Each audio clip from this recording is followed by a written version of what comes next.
This is the Realty Classroom Podcast, episode number 199, the ultimate sales accelerator.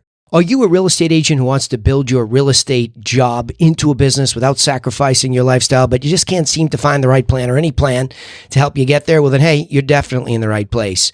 I'm Danny Griffin, the founder of the Realty Classroom and the host of this podcast. Now, to help you take immediate action to get started in the right direction, I've created a free jumpstart course for you that's waiting at freeagentgift.com. Yes, it's my best wireframe, what to do stuff for free. freeagentgift.com. Get started over there. You never have to go buy anything from me if you just start there and you follow it. All right. We'll cover in this episode the ultimate sales accelerator. This is something that's just near and dear to my heart as I'm doing this podcast episode because I have spent an enormity of time, quote unquote, according to my wife, inventing. So when you're inventing, really what you're doing is you're just trying to be a good observer of the way that a business really works. And you're looking at the pain points, especially of sellers, and you're trying to come up with a solution. You test what you think theoretically works, and you go from there. But once you have that, you really have to expand. And that's the first point here. You're either contracting or expanding in business. It's pretty simple. And if you spend too much time, quote unquote, inventing or figuring things out, you're definitely in a contraction mode when it comes to sales. And sales drive the bus. In any business, if there's no sale, there's no revenue, and that's the top line from which all the expenses are made and you turn a profit. And all of you have a business. So unless, of course, you're listening to this and you are indeed an employee with a salary, which is more of a rarity in the real estate agent business than it is the norm. So I'm talking to all of you that are independent contractors. You own a business. And in business, and it's the same thing with life. I mean, I first heard this, I think one of the books behind me there, probably Maxwell Maltz, I forget which one it was. They were talking about you as a person are always expanding or contracting. So it's just the way things work. So in your business, if you're not moving the needle on sales, if you're not intentionally each day, each week, trying to expand sales, you're contracting. So we have to just become aware of that. That a lot of us are just serendipitously getting sales. I mean, that's a lot of top producers. A lot of top producers, if you ask them, well, how do you do business? They can't really give you an answer. They can't. I know that. As a top producer and a coach to a lot of top producers, when I first get them, I say, tell me a little bit about your business. And they get really kind of confused. They don't really know how to explain to me how their business works. And that's a problem. So you have to first start off before you can become a sales acceleration machine. You have to just say, where am I at? Do I already do something intentional to drive sales or not? And I would also call that new business development. And in my case, I keep niching it down so it's a meaningful specific in my brain and I can coach it and share it with you.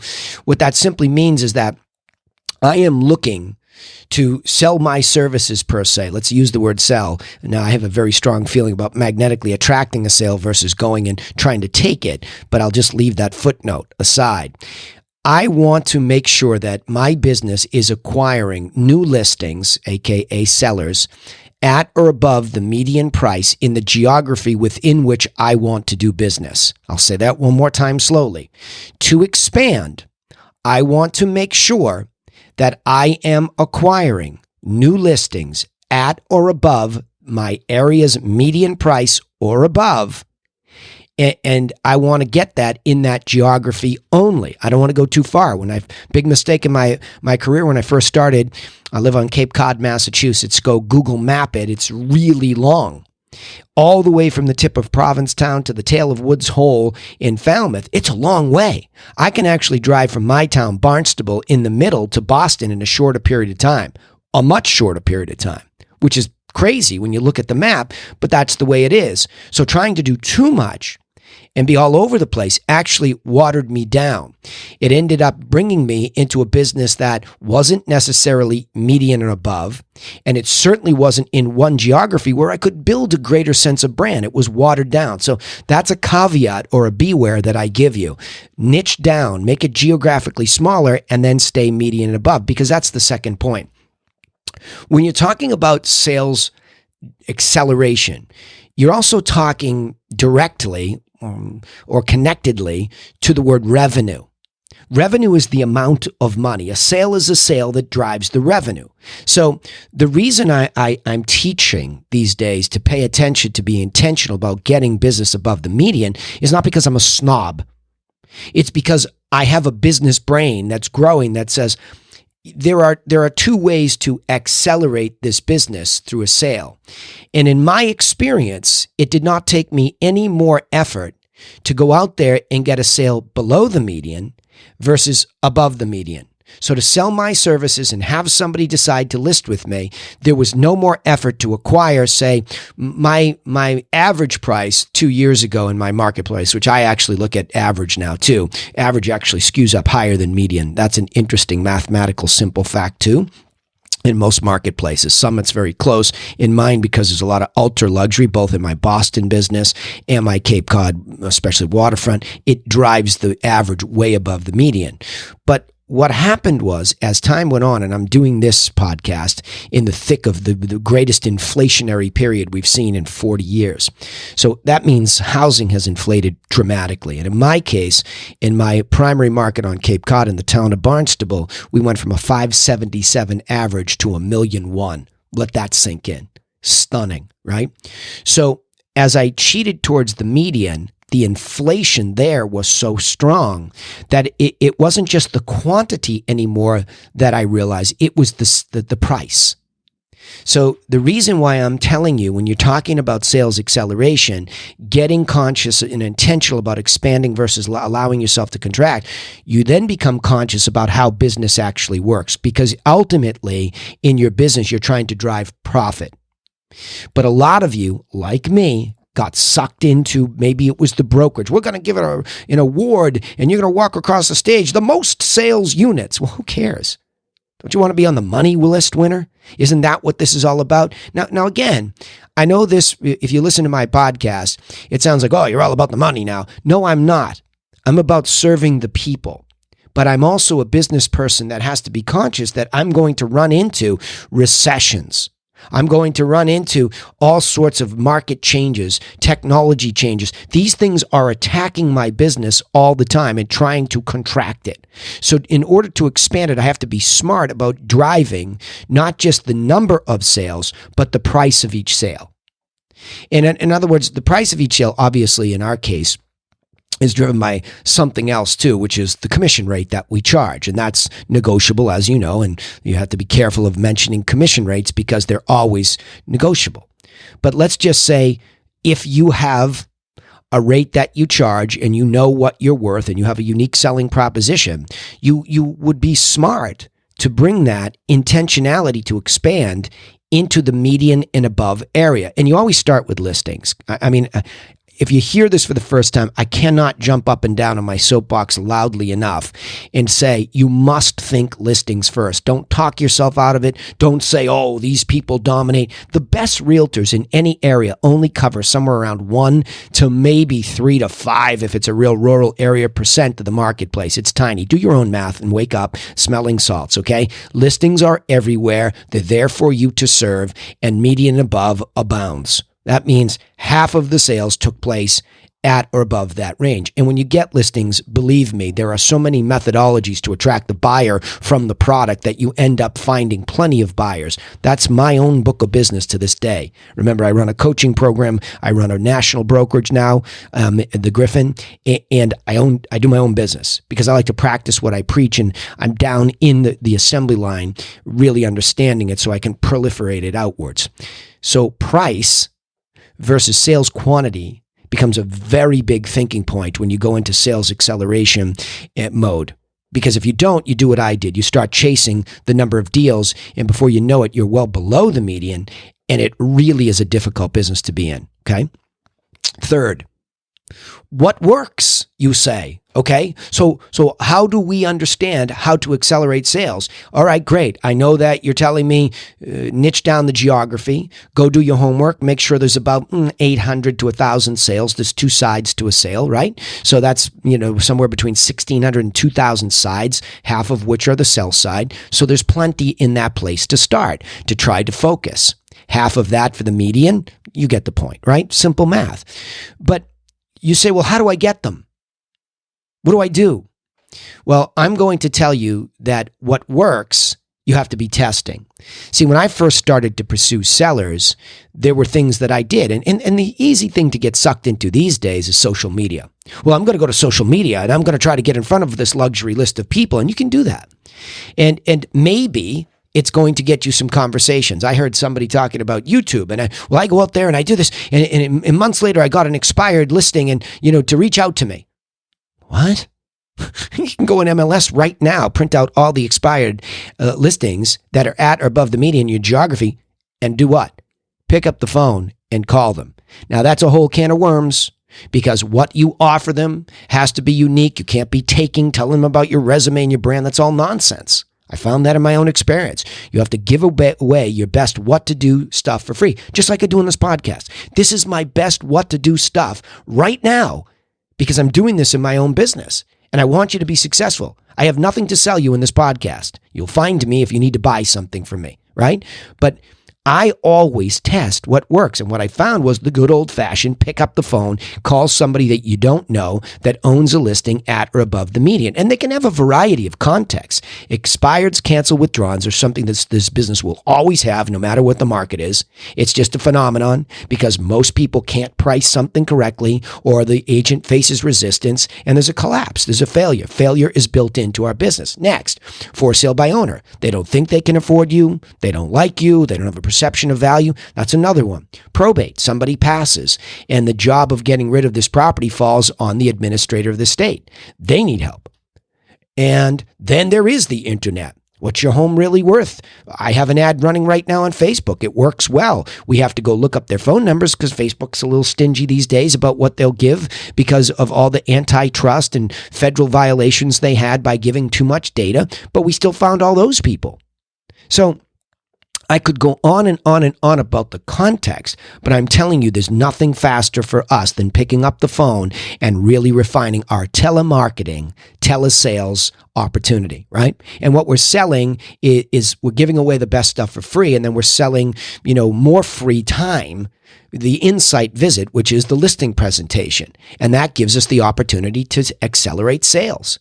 And it works far better than anything I did. So right now, I'm in the process of hiring more telemarketers who are expert on the phone, training them on the exact precise words and systems that we use, training them to be great listeners and intuitive so they can close for the insight meeting. And we test that every single day, every week, and we obsess. And of course, we do a lot of social media to support that conversion. It's not necessarily a primary thing for us, but the combination of an outbound call, which is the straightest line to that person who owns that median priced house in the geography, right? That's the straight line. You want to take a crooked path through the woods, God bless you, but you might get lost and eaten by the werewolf, okay? I'm just telling you that right now from experience. So we test the orchestration of different medium to help us get there. Okay. So we're always testing what works and we're always refining. So we don't have to come up with some big new global idea that we never heard of. We're just sort of refining, what's old is new again. The outbound phone never went away. And by the way, I just heard somebody really smart talking about the business that they had sold and how they scale their sales.